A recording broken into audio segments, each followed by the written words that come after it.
So whenever I start talking about nail art, usually the first question I get asked is, what should I start with? So today I'm going to go over everything you need as far as tools and equipment to get started with hand painted nail art and even gel polish in general.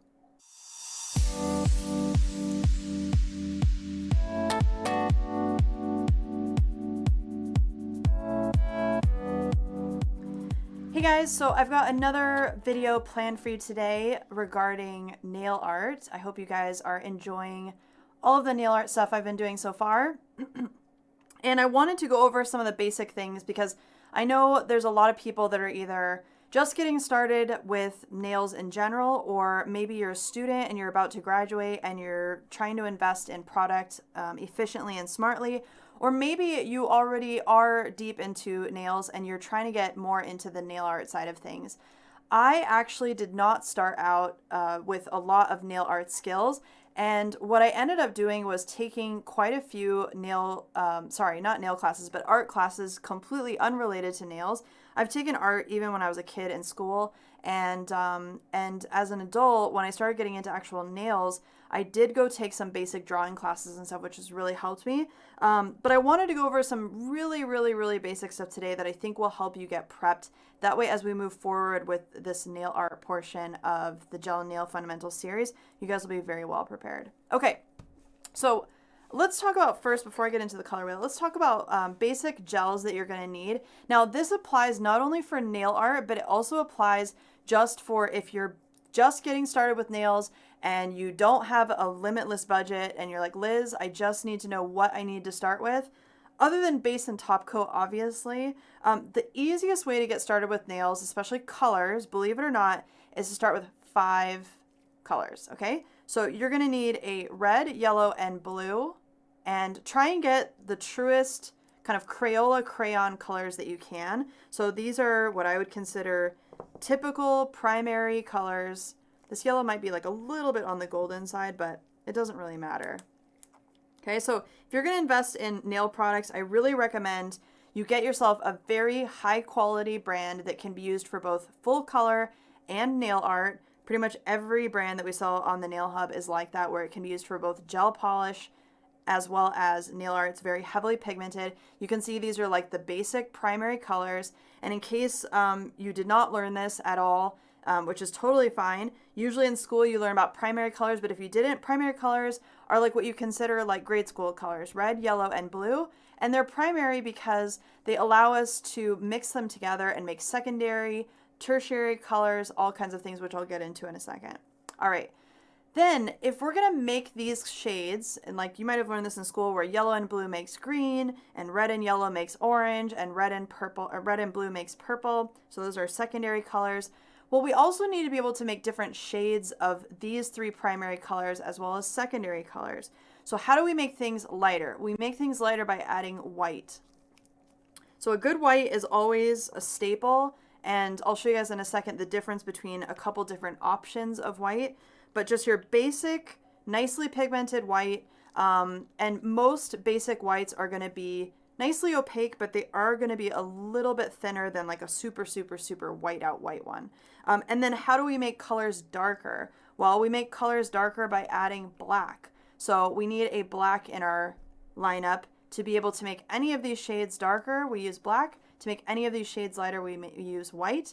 And then same thing for any of the colors that we use when we mix these colors together, when we make secondary or tertiary colors, we can also make them lighter or darker, and so we can create different shades. So just with these 5 colors, you literally can create almost any color in the rainbow. The only thing I would say that's very difficult to create is neons, but you can always invest in neons later if you really want to get into that, okay? Now, before I get into the color wheel, I want to talk really quickly about different whites and different blacks. All right, so let me just zoom in here just a little bit. Okay, so let's talk about white first. Okay, so this maxi white is what I would consider just a regular plain old white. It's not sheer, but it's not overly pigmented either. It's just like, I would call it a basic white. And I'm going to stir this just a little bit. Just make sure I've got the best pigmentation to show you. You may not be able to see this on camera very well, but it does have like a slight chalky white color to it. It's not creamy, but I'll show you in comparison how it compares to this white. Can you guys see that the two of them next to each other, one looks almost blue? Okay, well, this bluey white is what it's called by Cocoist, but this bluey white, and I'll just stir this really quickly for you. All right, so we have regular white here, and then we have what is usually referred to in the art world as titanium white. Titanium white is called usually titanium white, or this probably has titanium oxide in it. It's called titanium white because it has titanium oxide pigment. Titanium oxide pigment is something that you would see in an art store. Like if you went to go shop for acrylic paints or oil paints or something like that. Titanium oxide is the actual mineral that we use to make this color of white. And it's a very, very bright, super pigmented, super high coverage white. And then you have more of a regular white, which is going to be high coverage, but it's not going to be as bright. It's just going to be kind of more marshmallowy colored. Okay.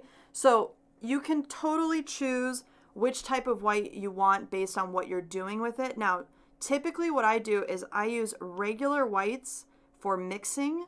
And also just like when I'm doing like basic, full coverage nails, I'll use regular white for mixing. But when I'm doing lines or any type of detail work, I will usually use a brighter white, like a titanium oxide white. And this bluey white is perfect for that. So this one is the Maxi. I'll just put the labels here so you guys can see what's what. Okay. So that's why it's called bluey white, because it does have kind of that titanium oxide color. And then this one is just Maxi white. It's just a white, but it doesn't have that bluish tint to it. So typically I would use Maxi white for mixing colors or just like regular plain Jane white nails, even like French nails, stuff like that. And then bluey white I usually reserve for when I need really, really detailed work, or I want to get that super popping white color. Like you can also use bluey white for French if you want that bright, bright, bright white finish. So just to kind of highlight the differences between different types of white, because there is a difference. Now, just like there's a difference in whites, there's also differences in black. This is a little bit harder to show on camera, but I think you guys will get the picture if I paint some of this for you. So again, I'm going to stir up each of these. And when I stir, I really try to scrape the bottom of my jar. I want to make sure that all of that pigment gets well mixed. Whether you're using gel out of a bottle or using gel out of a jar, you need to be mixing your gels, because it's kind of like when you make chocolate milk, how, even if you stir it really, really well, if you let it sit there for a while, the chocolate is going to go to the bottom of the glass. Same thing with gels. So think about that. Make sure that you're stirring your pots and also shaking your bottles so that you get all that pigment well mixed. Same thing if you have a bottle of gel polish that you haven't used in a really long time. I have mentioned this before. I'll even take the lid off, use an orange wood stick, and really scrape the bottom of that bottle, and then I'll shake it up just to make sure that it's good to go. All right, so I've got those both stirred. Now I'm going to grab a brush here real quick. Let me just find my square brush and my mix of stuff. Okay, here we go. All right, so let me put these side by side for you so you can get a feel. So this is the Maxi Black. This is kind of like what I consider regular black. This is blackest black. And it does have a slightly different texture as well, which is hard for you guys to see, but you'll notice it's like a little bit less stringy. So this is the regular black. Okay. Let me get my brush warmed up just a teeny bit here.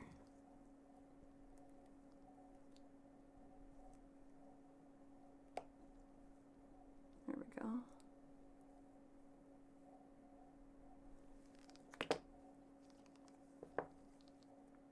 Okay, so if I put the regular Maxi Black down, you can see it's like very high coverage, but it's not perfectly opaque in one coat. If I do blackest black, this stretches more. If you guys remember from my last lesson, I was talking about stripes and getting like a stretchy gel. So blackest black really has a different texture to it. It's like more stretchy, and that's why I love it for lines and detail is because it really pulls and stretches, and it doesn't feather out at all. It's like really opaque. Even up here where I push my brush down into it, you can see like I'm putting a lot of pressure. It's like tar.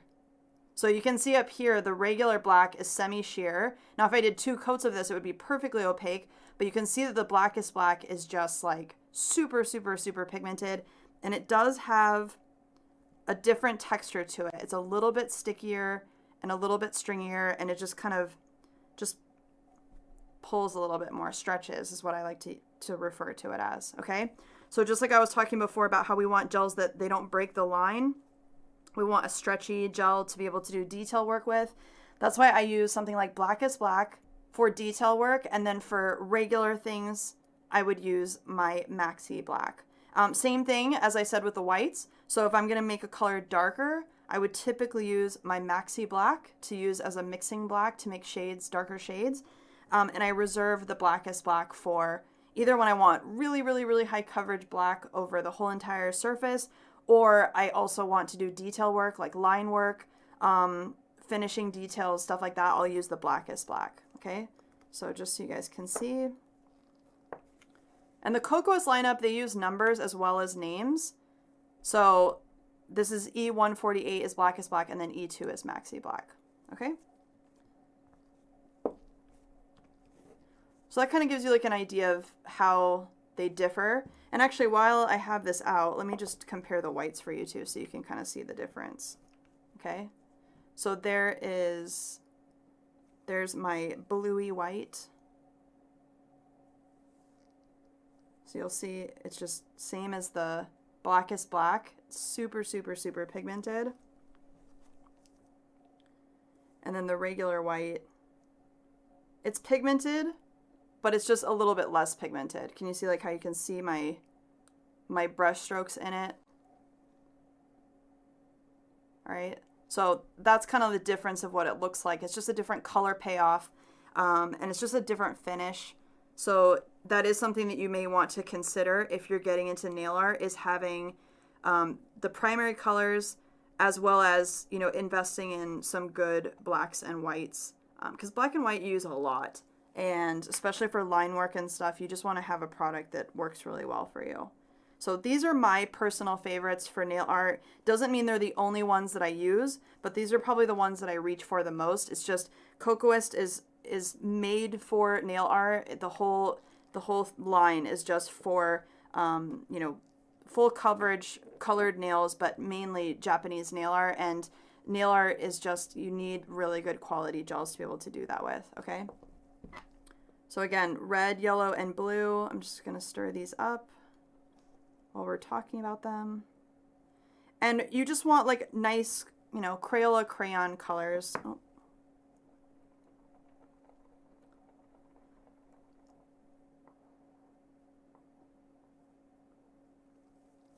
Make sure you clean off your spatula really well.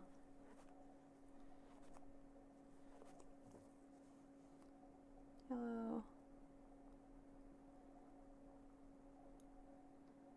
I like really rich yellows. And here's another thing about the primary colors. The primary colors, and also like what I've been talking about, the titanium oxide white, the blacks, these are all really good colors to also test if you are getting a new line of gel. Yellow tends to be one of the most difficult colors to cure properly, especially if it's not made well. So the differences in gel lines is that some companies, they formulate one clear base. This is like how most kind of generic gels, they create their gel line, is they basically just make a clear gel and then they just mix the pigment into it. The problem with that is that a yellow may need more photoinitiators or more monomers in order to properly cure, because it needs to get, you know, in and around that pigment. Same thing for something like the bluey white, the titanium white, that's so pigmented. Titanium oxide is actually one of the biggest particles of pigment. So you need to have a good gel formula in order to properly cure a titanium oxide white gel. Same thing goes for red, Yellow, neons, also neon pigments tend to be very difficult to get the formula right. So whenever you're going to test a new gel line to see how it works for you, rather than buying the typical colors like nudes and pinks, I usually tell people buy a Crayola crayon yellow out of their lineup, see how that cures. Same thing with a chalky white. And then I usually go for like their most basic red or deepest red, because those colors, usually you'll struggle curing them if you're going to have an issue. And if you're going to struggle curing those gels, then you know already that this line is probably just not going to be the right one for you. So the thing I love about Cocoist is that they put a lot of time and energy into making sure that their gels are highly pigmented, they're awesome for nail art, but that they also cure really well. And in the Cocoist lamp, for example, all of these gels will cure in 20 seconds. So it really comes down to just making sure that you're investing in quality, okay? All right, so we've got our primary colors here. So let's talk about the color wheel, because this is really important in understanding how this works. Okay, so here's my color wheel. On the color wheel, and I just got this at a craft store. You can get it at art stores. You can get them online. They're usually really inexpensive. I think this one was like $3. So I'll really quickly show you how a color wheel works. And I like this one because it not only has how to mix it, but it also has some different shades on the back as well. Okay. So right here, you'll see red, yellow, blue, white, and black. Okay. So those are the 5 colors that we were just talking about. Red, yellow, and blue are our primary colors. By mixing them together, we get our secondary colors. And you can see also right down here. Zoom in so you guys can see that. All right. So primary colors, red, yellow, and blue, are the basic colors and cannot be made from mixing other colors. Secondary colors, orange, green, and violet, each made by mixing 2 primary colors, right? So we talked about that. So mixing red and yellow, we get orange. By mixing yellow and blue, we get green. And by mixing blue and red, we get purple or violet, depending on what you want to call it. And then by adding white and black, we're able to create those different values or different shades of the colors to be able to make them darker or lighter, okay? Tertiary colors, there are 6 tertiary colors, each made by mixing 1 primary color with an adjacent secondary color, okay? And then also talks about cool and warm colors. I really like this particular color wheel. It's come in very handy. You can see it's gotten some love over the time. But I keep this in my nail drawer all the time because I can't tell you how many times I go to paint something and I don't have that particular color that I'm looking for. So rather than go out and buy a jar or a bottle of gel that I'm only going to use a couple times, I mix that particular color for that particular situation. And the other situation I've come across is a client brings in a bottle of nail polish, let's say, and I do not use nail polish. I'm not a nail polish nail tech. I do everything in gel, including toenails. So whenever someone brings me a shade of something that they want to match, I'm able to actually figure out how to make that color based on the gels that I already own. So this is a very powerful tool. It does take a little bit of experimentation, but that's also part of the fun, is experimenting. And if you guys are worried about wasting your gels experimenting, I will show you exactly how we do that in a very small amount so that we can practice without messing up the rest of our stuff. Okay? All right, so a color wheel works, it spins. So you can see that I've got the primary colors here, red, yellow, and blue. I've got white and black. And you can also see that if I've got blue, for example, and I mix yellow, so here's the blue, I'm adding yellow to it, I'm going to get this type of shade of green. You can also see that if I do blue and red, I'm going to get a violet color, okay? Obviously, blue on blue is going to be blue. But you can also see that if I add white to blue and white, I'm going to get this kind of nice pastel blue. And if I add black to blue, I'm going to darken my shade of blue. Okay, so that's kind of a very basic way for you to learn, if you've never done this before, to learn how to add those primary colors and white and black to get any shade. And you can see there's some really pretty ones over here. So if I already made violet by mixing red and blue together, you can see that I can add different colors to it, like even to get brown, I can add some yellow to the purple that I've made. Okay, so you can keep building on the different colors that you want to make. Now on the back of this particular color wheel, I really like this because It also talks about shade, tone, and tint. Okay. So it basically just goes through like how you can go from orange to different shades of orange and even into brown, for example. And you can do this through mixing white into it, mixing black into it by mixing other colors together. And it also talks about complementary colors. So for example, if I'm looking for a complementary color to yellow-green, it also shows me that violet or any of these shades, tones, or tints of violet are going to be complementary to green. So if you're also trying to figure out combinations of colors to mix, you can come up with complementary colors and also selections of complementary colors. Like you can see yellow. So I have like this split complementary. I've got green, yellow, and purple all kind of go together and will look nice together. So if you're looking for kind of combinations of, hey, I want to do this design and I want to mix some colors together, but I'm not quite sure what to mix, this allows you to kind of come up with those combinations. Okay, so color wheel comes in really, really handy. And then once you kind of have this in your back pocket, let's say, or kind of up in your head, then you can start to experiment. Okay, so let's just quickly go over how I like to mix. Now you can use a palette like the one I was just using. Okay, you can use a palette. You can use nail form paper, which I'll use in just a second. You can even use a nail form. You can use wax paper. You can use anything that is not going to stick or absorb. You can mix your gels on top of. Typically, if I'm doing work on a client, or if I'm just experimenting, I'll just grab some of the nail form backing and I'll practice on it. I don't have my nail hub mat. I do usually use that as well. My nail hub mat, if you haven't seen it, I'll put the link to the video. But I basically created a really nice, huge mat to work on. And I usually use that, but mine is in the washing machine right now. So I'll just show you guys on form paper how I go about mixing colors, okay? Now, the key to experimenting with colors is not wasting them, especially if you're buying really nice quality gels. You don't want to make a whole batch of just an experiment. So let's kind of achieve something specific. Okay, so why don't we try doing a nice light violet color.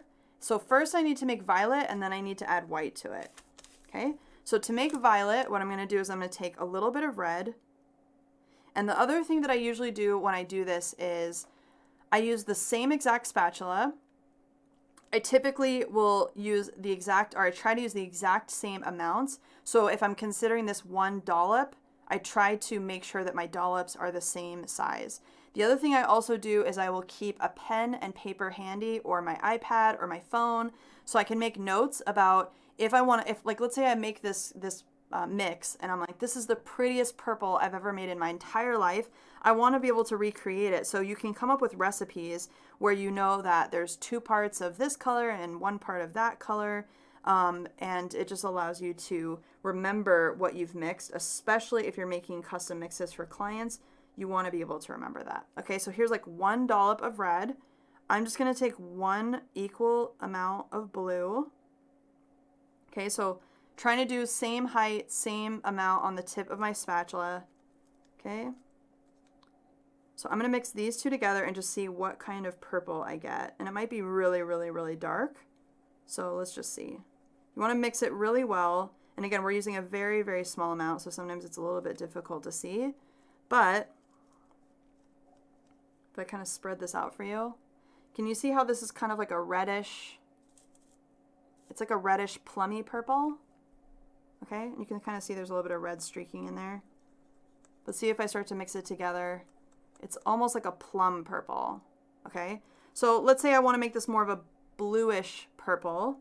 So I know that I just did 1 dollop of red and 1 dollop of blue. Let's try 1 more dollop of blue and see what that looks like. Okay, I like this a little bit better. It's a little bit more like what I would consider purple. Can you see how it's more of like a rich purple? Sometimes if you smush it out, you can kind of see the color better. There. Okay, So this is definitely more of like a bluey purple than a plum purple. And now I want to make this into more of a pastel. So I'm going to take my Maxi White and I'm just going to add 1 dollop of Maxi White. Okay. And with white and black, when you're making colors lighter or darker, you want to go very sparingly because white and black can really change colors quickly. So just use small amounts as you go. You can also put the white further away from the color. That way, if you feel like you've used too much, you can scoop some off. So sometimes when I'm adding white, I'll put it on like the side of the color, and that way I can just start to add a little bit and see how it changes the shade without messing up the whole entire pile. Okay, so like just that amount turns into a nice soft purple color. So let's just mix this all together. Let me try and get all of this scraped up. And again, this is very, very small amounts to start because I want to test this first before I make a whole bunch of it. And then I can go, oh, you know what? I like this color. And then I'm going to repeat the recipe, but I'm just going to use bigger amounts. Okay? So I actually think that's a really pretty shade of purple. It's kind of a cool ashy purple. That's really nice. Okay? So again, this, I needed to write it down. And you guys should be writing these down again as you make gels. Make sure you write them down so that you don't forget. So this was 1 dollop of red, 2 dollops of blue, and 1 dollop of white to get this particular shade with these particular colors. Your shades are also going to vary depending on what brand you're using or which shade of yellow, red, or blue, or white, or black that you're using. So, you know, experiment a little bit, but you can easily also, the thing I love about this is you can make custom colors that no one either manufactures yet or makes. So if you're also trying to, you know, kind of put yourself ahead of your competition, one of the coolest ways to do that is come up with your own seasonal colors out of the colors that you own, but make your own custom mixes. You know, make it like Liz's Christmas color selection. You can even come up with your own color names. And I just think that's really fun to be able to make your own colors. Okay, so don't forget to write down your recipes. And then if you were going to make the recipe bigger, you use the same ratios. So instead of using like 1, 2, and 1, you know, you could multiply that by 10, right? Or however big of a batch that you want to make. You can also make big batches of this in a jar or in a bottle. So I showed you guys a while back. Let me just grab. You can see how little of an amount that is. But if you guys recall, I showed you guys not too long ago about the bottle. So if you're looking for like a place to store, like let's say you make a really, really pretty color and you not only want to be able to mix your custom colors, but you want to be able to apply them with a gel polish brush instead of having to work out of a jar or something like that. You can easily go into a gel polish bottle situation and have your custom blend in a bottle for the whole entire season. So that's why it's important to write down your recipes, because then you can use those same ratios, like 1 part this, 2 parts that, 3 parts this, etc. And as long as you know what parts it is, you can make those size dollops bigger, or you can at least multiply the amount of dollops that you make to make that ratio. Okay, so this is a really handy tool for that. But I hope this helps you understand how to mix those colors that you may not own. And I wanted to go over this before we get into actually like painting, because I know a lot of you are going to feel like, hey Liz, I don't own that color that you're using and I can't afford to buy 50 different shades of different things. So I wanted to teach you guys the fundamentals of how you can make your own custom colors at home. So just to sum up, you need 5 colors: red, yellow, blue, white, and black. Get yourself a color wheel and also get yourself a spatula of some kind so that you're able to follow along with me as we move forward. And we didn't talk about this, but also obviously you can make different shades of gray just by mixing your black and white as well. But I really think that these tools will help you, and you can obviously buy every single shade of everything if you want. I'm one of those people, once I have the budget for stuff, I just go ahead and I buy the whole collection, because I am one of those collector type people that I like to own the whole lineup of something. But I think it's important to understand that you don't have to do that. And especially when you're getting started in the gel world and you're testing out different types of gel or different brands of gel, this is a great way to test out brands of gel, see what really speaks to you, because when you're working with high quality gel, it really, you know, it's not so much about which brand is better, it's more about which brand works better for you. So I really like Cocoas for my nail art. It doesn't mean it's the only thing that I use, but I'm going to be using this quite a bit throughout the nail art lessons that I'm doing. I may also use some of the other art gels that I have handy, just to show you guys the differences in the payoff and, you know, the differences in the uses. But I really encourage you to just start off with your 5 basics, and that way you're not going to feel like you're well above your head with your investment. Okay, so thank you so much for tuning in, and I will see you guys next time. Bye.